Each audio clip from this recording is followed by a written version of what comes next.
Hi guys, and welcome back to my channel. If you haven't already, give me a like and subscribe, as this really helps to share the video out to those who need it. Within this video I'm going to talk about acute low back pain and how to reduce the pain that you get, especially within the first 3 to 4 weeks when it's really sharp and you've got muscular spasm as well. With back pain it can also refer down to the leg, so it can cause buttock pain, hamstring pain or pain down the back of the leg, the calf and also the foot as well, and this can be numbness and tingling or odd sort of burning sensation that you're getting in that area. If your back's particularly stiff in the morning, you've got a bloodline relative that's got low back pain and it's really quite stiff and sore to bend forward, or you feel slightly off kilter when bending forward, then it increases the likelihood that it's a disc. And in which case you want to focus more on the extension part of the exercises that I'm going to outline. The most important thing that you can do is try and remain active. And you can stay active by doing a gentle walk or by following through these exercises and just taking you back through a pain-free range and ensure that you're moving all the time. And you really want to avoid sitting for long periods or slouching or bending forward, as this can start to really aggravate your pain. Essentially, you want to find exercises that feel nice and feel comfortable and help to reduce your pain and bring your pain back to the origin of the back. And this is a term that we call centralisation. So if any of these exercises do the opposite and start causing pain, then I'll terminate the exercise and focus on the other ones that I'm showing. If you've got any queries or questions, drop me a comment in the section down below and I'll be more than happy to help out. Initially we're going to start off with a cat-cow, so you want to perform this exact movement on your hands and knees and just start to round the back backwards and forwards really nice and slowly. And it's a really great way at starting to integrate a little bit more movement into your back, as essentially you want to remain as active as possible and try and keep the back moving as much as possible. If you stay still for too long or you're sat for too long, then this can really serve to aggravate and irritate your back. So nice gentle movements, really focusing on your breathing and trying to really relax into the stretches and the movements is exactly what you want to do.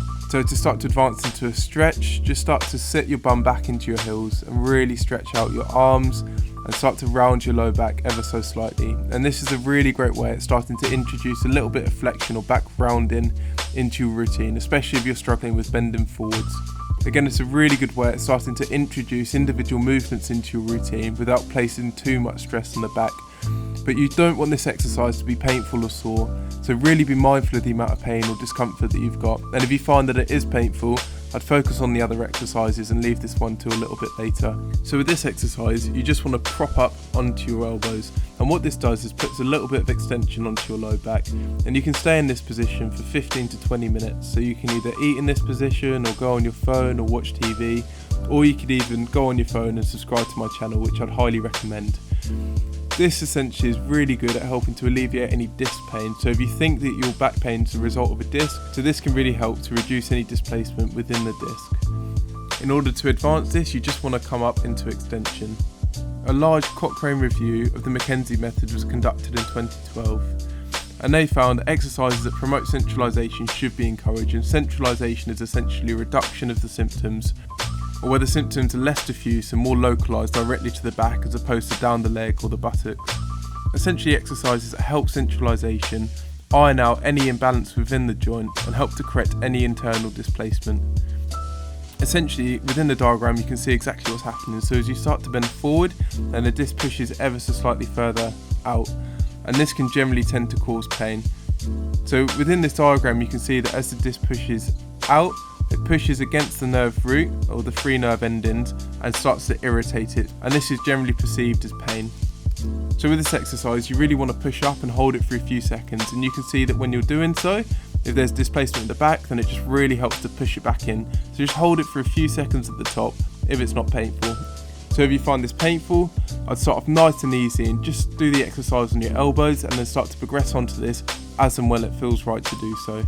So you want to repeat this through for 10 repetitions. So push up, hold it at the top for a few seconds and nice and slowly back down. And you can do 2 to 3 sets throughout the day. If you find that it is uncomfortable or it's causing any pain, then it could be a result of the facet joint or the articular structures at the back of the spine. If you've got a pre-existing condition or due to your posture, you may have already overloaded these joints, and this can cause a little bit of pain and irritation. If so, you just really want to work on your posture and your pelvic control, and I'd maybe avoid pushing too much into extension and focus on the other exercises. So here we're just going to do a nice and simple knee roll, and you just want to roll the knees side to side just to get a bit of gentle movement into the low back It's a really great way of starting to stretch off the muscles, especially if they're in spasm. But again, you can do this for as long or as little as you like. So I'd recommend doing 10 to 15 rolls on either side and just gently encourage some movement back into your spine.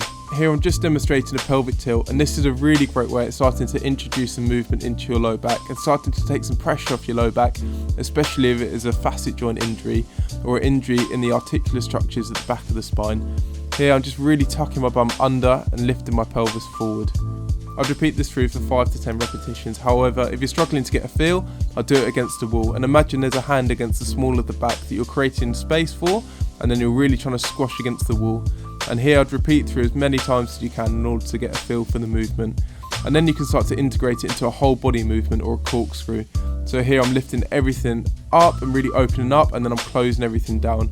And this is a really great way to start to integrate larger body movements into your spine and get a little bit more movement in your low back. Again, this should be pain-free and shouldn't cause any discomfort, and I'd repeat this through 8 to 10 times nice and slowly for a few sets throughout the day. It's a really great way to get more feedback and be more aware of the position of your pelvis and how this affects your back. Lastly, we're just going to do some gentle weight transference, and you really want to focus on your belly button moving over each foot, as opposed to moving or shifting the hips out to either side, as this may irritate your back. The core is the centre of movement, so you really want to focus on this area as you're shifting over, and this is the area that you want to move. I do this really nice and slowly, and it's a great way of building up your confidence of loading either side, as pain generally tends to inhibit muscle function, and if you've had pain down a leg then you won't feel too comfortable loading it. I'd take this really nice and slowly and start to load each leg 8 to 10 times, and just be more aware of the position that your body's in, as a lot of the time with back pain, patients are shifted over to one side and they're completely unaware. So the more you do this, the more aware you are of the body and exactly where your weight is transferred. Also, it's a great way at starting to get a little bit more movement in your low back and should help to reduce your pain. Thanks again for watching my video. If you haven't already, give me a like and subscribe, as it just really helps to share the video to those who need it. If you haven't checked it out already, I've got a low back pain series, so as soon as your pain starts to reduce and you're out of that acute phase, then you can start to go through these exercises in order to start to build your back up again and prevent the low back pain. Essentially, back pain is really easy to get rid of, but it's quite hard to make sure that it goes away for a long period of time. So it's worth investing in these exercises, making sure that your back's really nice and strong and that you're not going to have repeat episodes further down the line.